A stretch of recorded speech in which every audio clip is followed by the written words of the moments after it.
ఎంతో కష్ట నష్టాల కోర్చి జీవితంలో గెలిచామన్న సంతోషంలో ఉన్న తర్వాత అకస్మాత్తుగా పడిపోతే ఎంత బాధాకరంగా ఉంటుంది, ఎంత భయంకరంగా ఉంటుంది. అలా ఓడిపోయిన వ్యక్తుల జీవితంలో మరి దేవుడు ఏం చేయగలడు చూద్దామా.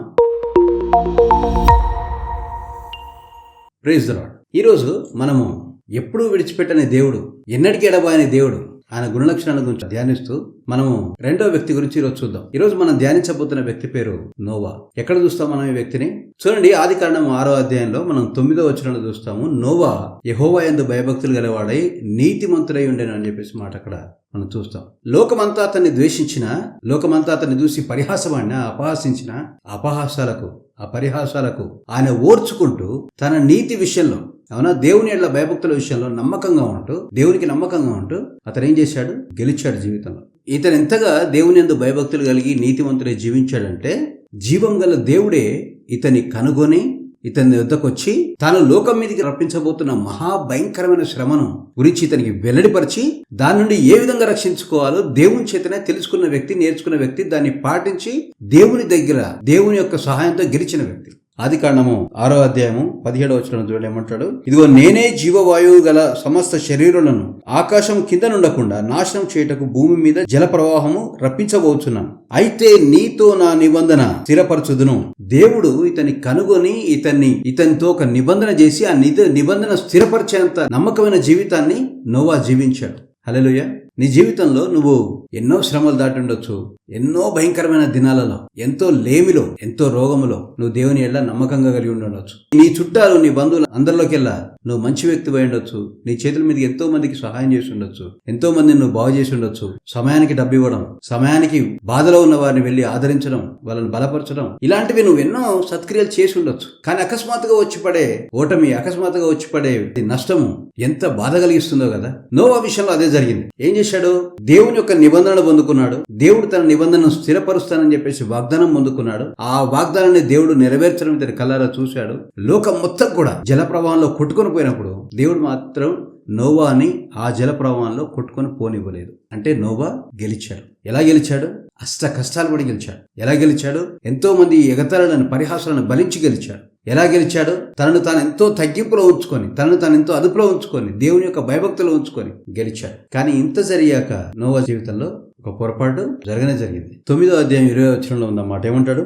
నోవాహు వ్యవసాయం చేయని ఆరంభించి ద్రాక్ష తోట వేసెను. పిమ్మట ద్రాక్షారసం తాగి మత్తుడై తన గుడారంలో వస్త్రహీనుడిగా ఉండాను. నోవా గెలిచిన తర్వాత ఏమైపోయాడు? సంపాదించుకున్న తర్వాత ఏమైపోయాడు? తన కుటుంబాన్ని రక్షించుకున్నాక ఏమైపోయాడు? తాగుబోతైపోయాడు. అతను అంతకుముందు తాగాడా లేదా మనకు తెలియదు. చూడండి, బైబిల్ ఎట్టి పరిస్థితుల్లోనూ ఏ విషయాన్ని దాచదు, సమస్తాన్ని బహిర్గతంగా చేసి పడేస్తుంది. ఎందుకు? బైబిల్ అంటేనే సత్యం, బైబిల్ అంటేనే నిజం.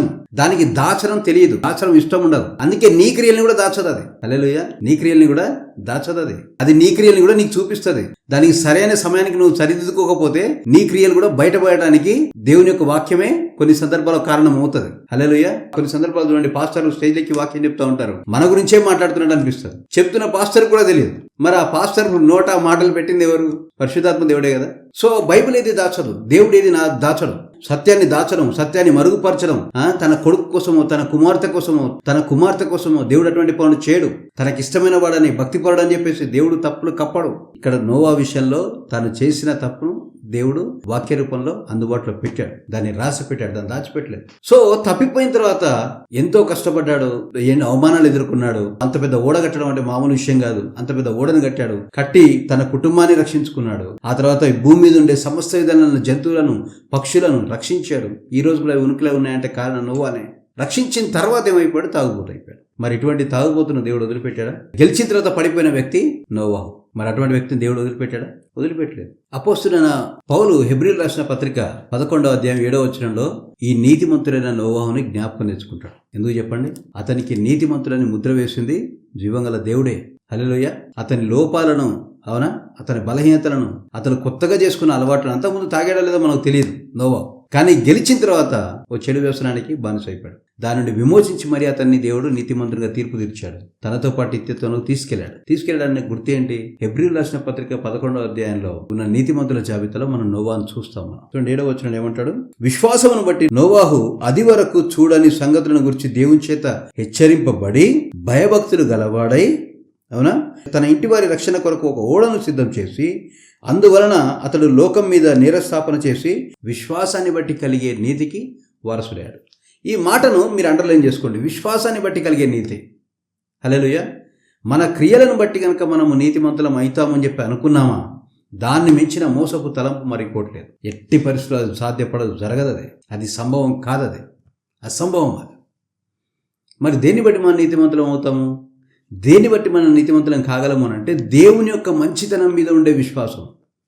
ఆయన తన సొంత కుమారుని పంపించి, అనగా నజరేయుడైన యేసుక్రీస్తుని భూమి మీదకి పంపించి, ఆయనను సిలువల మీద అతని ప్రాణాన్ని అప్పగించి, అతని ప్రాణాన్ని తీసుకొని ఆ ప్రాణాన్ని మనకు క్రయధనంగా, విమోచనగా, ఓకే, మనకేంటది, మన పాపాలకు పరిహారంగా దాన్ని అంగీకరించి మరీ మనల్ని నీతిమంతులను చేశాడు. ఎలాగైనా సరే మనల్ని మళ్ళీ తిరిగి దక్కించుకోవాలన్నా తాపత్రయం, ప్రేమ. అదిగో ఆ ప్రేమ మీద ఉండే విశ్వాసమే నిన్ను నీతిమంతుని చేస్తుంది. ఆ ప్రేమ మీద నీకు విశ్వాసం ఉన్నప్పుడు, ఆ దేవుని యొక్క కనికరం గల హృదయం మీద నీకు విశ్వాసం ఉన్నప్పుడు నీకేమవుతుంది, ఆ కనికరాన్ని నమ్ముకొని నువ్వు ఎన్నిసార్లు తప్పు చేసినా మళ్ళీ వెళ్ళి ఆ కనికరాన్ని నమ్ముకొని నువ్వు వెళ్ళి దేవుని సన్నిధిలో కనబడతావు. హల్లెలూయా.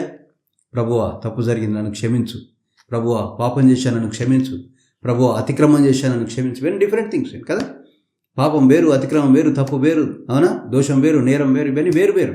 ప్రభువా, నన్ను క్షమించు. మోసం చేశాను, ద్రోహం చేశాను, నన్ను క్షమించు అని నువ్వు జీవం గల తండ్రి దగ్గరికి యేసు నామములో వెళ్ళగలుగుతావు. యేసు ప్రభువుని వేడుకోగలుగుతావు. ఆయన నిన్ను క్షమిస్తాడని. హల్లెలూయా. ఇదిగో ఈ విశ్వాసం, ఆయన తప్పకుండా నన్ను క్షమిస్తాడు, ఆయన కనికరాపూర్ణుడు, ఆయన దయాదక్షిణ్యం గలవాడు అని దేవుని మీద నీకుండే నమ్మకమే నిన్ను గెలిపిస్తుంది. హల్లెలూయా. అదే నిన్ను గెలిపిస్తుంది. ఎట్టి పరిస్థితులను తన ఎడల విశ్వాసం కలిగిన వ్యక్తిని యేసుప్రభు ఎట్టి పరిస్థితులను ఓడిపోనివాడు, వదిలిపెట్టడు. ఖచ్చితంగా జయముతోనే పాపం మీద, ఈ లోకం మీద, సమస్తమైన విషయాల మీద జయాన్నిచ్చి మరి దేవుడు వారి యొక్క యాత్రను ముగిస్తాడు, నిన్ను నిత్యత్వంలో తీసుకెళ్తాడు. నోవా జీవితంలో జరిగింది నీ జీవితంలో జరిగి ఉండొచ్చు, లేదా మన చుట్టూ కొంతమంది జీవితంలో జరిగి ఉండొచ్చు. గెలిచిన తర్వాత పడిపోయిన స్థితి ఈ భూమి మీద అనేకులు చూస్తారు. అలాంటి వాళ్ళందరికీ దేవుడు ఉన్నాడని, తను చేసిన నిబంధన మర్చిపోడనడానికి ఉదాహరణ నోవాహు. అదే దేవుడు నీతో చేసిన నిబంధన కూడా మర్చిపోడు, నిన్ను కూడా తప్పక గెలిపిస్తాడు. షలోమ్.